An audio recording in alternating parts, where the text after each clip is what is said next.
ভারতের পশ্চিমবঙ্গের বিধানসভা নির্বাচনের প্রচারণায় ব্যস্ত রাজনৈতিক দলগুলো। পশ্চিমবঙ্গে নির্বাচনী প্রচারণায় গিয়ে মোদির বিরুদ্ধে একহাত নিলেন কংগ্রেস নেতা রাহুল গান্ধী। মুখ্যমন্ত্রী মমতা বন্দ্যোপাধ্যায়েরও কঠোর সমালোচনা করেন তিনি। পশ্চিমবঙ্গের ভোটের খবর জানাতে এই মুহূর্তে কলকাতায় আছেন সহকর্মী সুব্রত আচার্য। যাচ্ছি তার কাছে। সুব্রত, দেখুন, একেবারে চৈত্রের শেষ দিন, চৈত্র সংক্রান্তি। রাজ্য রাজনীতিতে আজকে যদি বলা হয় হাই ভোল্টেজ প্রচারণা। এক কথায় আজকের এই প্রচারণার শিরোনাম যদি আপনি আমাকে দিতে বলেন তাহলে নিঃসন্দেহে দেব 3D প্রচারণা। এতদিন আমরা 2D দেখেছি, অর্থাৎ দ্বিমাত্রিক। রাজ্যে জানেন যুদ্ধবিধান দুই রাজনৈতিক প্রতিপক্ষ বিজেপি ভার্সেস তৃণমূল কংগ্রেস। আজকেই প্রথম ত্রিমাত্রিক প্রচার হলো এবং সেই প্রচারের মাত্রা যোগ করলেন কংগ্রেস নেতা রাহুল গান্ধী। এবং রাহুল গান্ধী এই যে প্রথম এই প্রচারে এসেই এক কাতারে এক শুলে বিদ্ধ করলেন প্রধানমন্ত্রী নরেন্দ্র মোদী, বিজেপি নেতা, আর রাজ্যের প্রধান শাসক দল তৃণমূল কংগ্রেসের সভানেত্রী মুখ্যমন্ত্রী মমতা বন্দ্যোপাধ্যায়কে। রাহুল গান্ধী তার স্বভাব সুলভ ভাষায় মোদীকে বলেন এবং মমতাকে বলেন যে মোদী গোটা দেশে শিল্প নষ্ট করেছে, মমতা বন্দ্যোপাধ্যায় একই রকম ভাবে শিল্প নষ্ট করেছে রাজ্যে।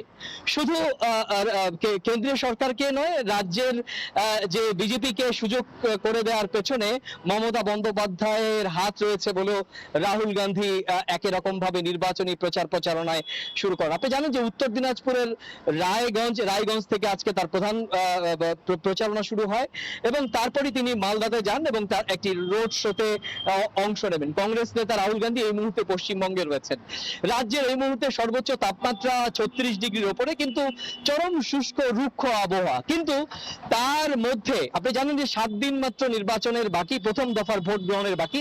তার আগে রাজনৈতিক এই দলগুলোর শীর্ষ নেতারা তাদের যে ঝাঁঝালো এবং রুক্ষ বাক্যবান, সেটা কিন্তু রাজ্যের সাধারণ মানুষ সাক্ষী হচ্ছেন।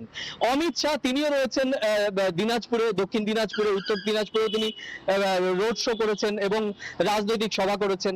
অমিত শাহ তো বলেই দিয়েছেন যে 5 তারিখে, মে মাসের 5 তারিখে বিজেপি সরকার ক্ষমতায় আসবে এবং বিজেপি সরকার ক্ষমতায় আসলে তার স্বভাব সুলভ ভঙ্গিতে রাজ্যের অনুপ্রবেশকারীদের চুন করে খুঁজে রাজ্য থেকে বের করে দেওয়া হবে। ঠিক একই রকম ভাবে বাদ যাননি মমতা বন্দ্যোপাধ্যায়, কারণ আপনি জানেন যে রাজ্যের প্রধান দুই রাজনৈতিক শক্তি হচ্ছে তৃণমূল আর বিজেপি।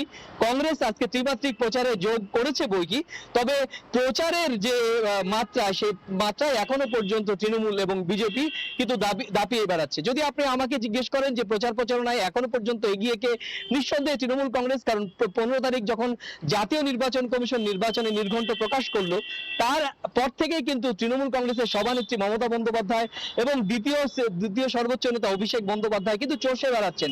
রোজ তিনটি করে সভা করছেন এবং মমতা বন্দ্যোপাধ্যায় লক্ষ্য কিন্তু এসআইআর থেকে 91 লক্ষ মানুষের নাম বাদ দেওয়া এবং ভোট ইভিএম এ কারচুপি এবং নানা ধরনের কেন্দ্রীয় সরকারের বিরুদ্ধে ইডি সিবিআই কে রাজনৈতিকভাবে ব্যবহার করা। তো সব মিলে ত্রিমাত্রিক প্রচার, ভোটের মাত্র 7 দিন বাকি রয়েছে।